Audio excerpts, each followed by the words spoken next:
We are continuing along with our basic introductory videos into embedded systems and the MBED controller. So in this task, what we're going to do is we're going to download some code in and connect a little bit of hardware to our MBED. And this is the pictorial representation of the circuit that we're looking for.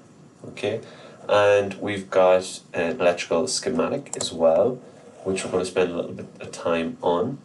But maybe just what we'll start with is a video of the final solution, so what you're aiming for.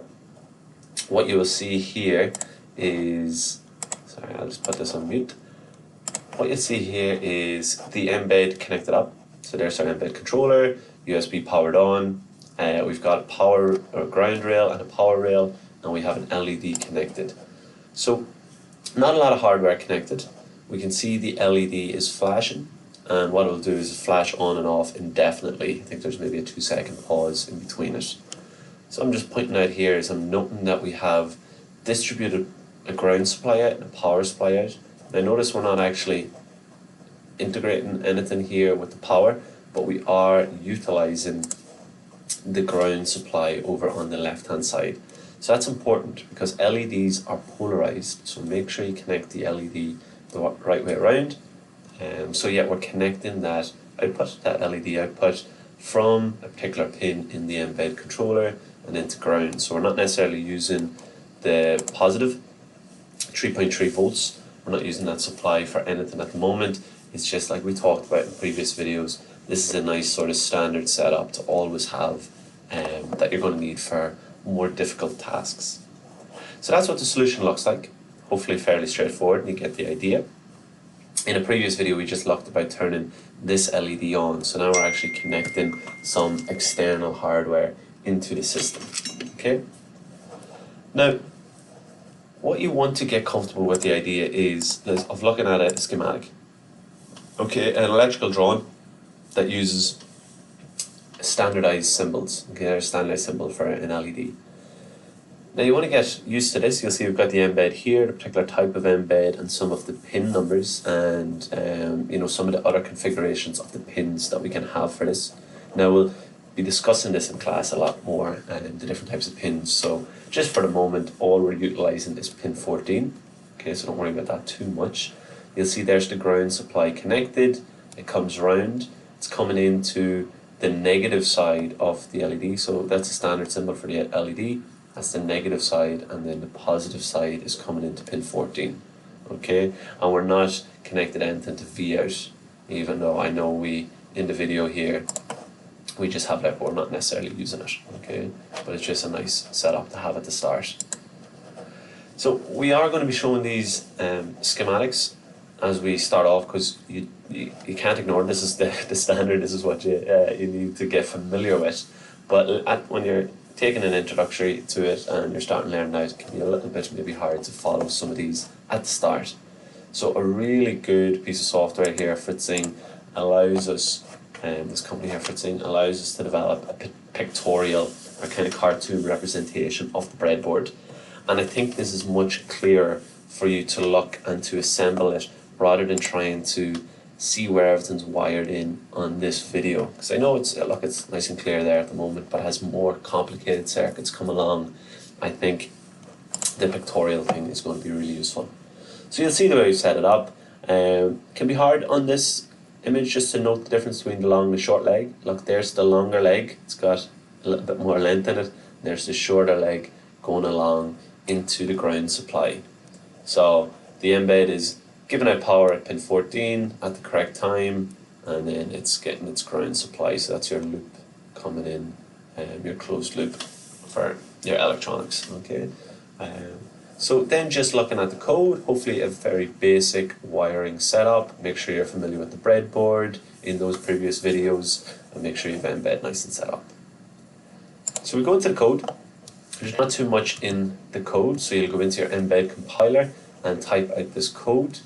Again, remember, it's crucially important the capital letters and the brackets all match up and the semicolons. Okay, so start getting into the habit of really paying a lot of attention of detail to that. Okay, so just on the code, and as we're we're going through it. Look, we're learning little bits as we go along. Try not to get too, confused about too much of the code at the moment. Just learn little bits as we go, and it'll start to all come along together. So we talked about this before, that we have to have this a library file included. Okay, so you'll always have to add in. So just get used to that from the start out. At the very start, you've got to do your declaration. So this part here is our declarations. Okay, and we always do that before our main code. Okay, so you'll see there's our main code.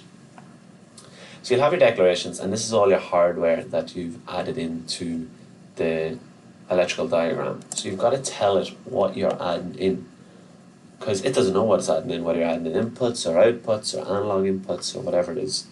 So again, we'll be going through teaching you what analog and digital means, but at the moment, you can take for granted that the LED is going to be a digital output, in the sense it can only be on and off. So what we're literally telling the microcontroller in our code is, I'll find it here, it's a digital output. So any digital output, you just refer to them as a digital output, and it's connected in at P14. Okay, maybe just tidy up some of this. So the location has to match up where you have it on your wiring diagram. It's very important. You'll see P14 down here, because otherwise the code will be turning on something in a different location. All right, so that's very important. Then just instead of having P14 written the whole time along our code and having to refer to that pin as P14, it can be hard to keep track when you have a lot of things in it. What we do is we give it a name. We put a name that we can remember on that pin. So we call this green LED. So that means when we refer to it throughout the code, the MBED knows what we're talking about. It's actually talking about P14.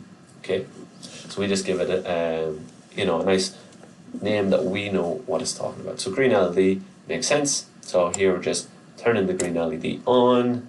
Then we are waiting 2 seconds, turn it off, waiting 2 seconds, and what it does is it loops round. Okay, so we've got a while loop here. You can see this bracket must match up with this bracket. So everything that's included between those two brackets is in this while loop. While one just literally means, well, take it as while the MBED is on, and what it just does, it comes down, does all those lines of code, and then it loops back around. Okay, and it just keeps doing that continuously, and that's why we've seen the LED was flashing. Okay, so that's a while loop. That's how you set up an infinite loop. Something we'll be doing quite a bit in some of these tasks. So anything that's inside those brackets will be done repeatedly. Now, if you want to try it out, if you actually took out this while loop and took out this bracket, it would just run this code once. That's all it would do. Your code would literally last you 4 seconds, green LED on, wait 2 seconds, green LED off, wait 2 seconds, and then the microcontroller would just be stalled here until you press the reset button on the MBED. So the reset button is that reset button, then it would run it again from the start, but it wouldn't continuously loop. So you can try that. You can take that part out and download it in. So you can take out that while loop just to see the effects of it. And the int main just means this is our main bit of code, our main program that is running. Okay, and we'll talk about different types of, this is what's called a function, different types of functions as we go through it. So don't stress too much about understanding at this, at this very stage, just starting out, every single detail about what's in here. Get the general idea of, turning something on, just put it equal to 1, turn it off, put it equal to 0, the wait commands, and then this idea of an infinite loop, and then that we have to tell the MBED what we're connected to it. Okay, so type that code in, type it exactly as you see it. Try and space it out the way I have it, indent it using the tab button to make it nice and clear. Watch your semicolons, watch your brackets, make sure they're all in the right places, and it should compile, and you should get your system to work like this. If it's, hopefully you've got the wiring right, because you could have problems with your wiring, you could have problems with your code, but just try and follow along with some of these diagrams. I think they're pretty clear to get you up and running, but don't forget about the schematic, as this is the real standardized diagram. Okay.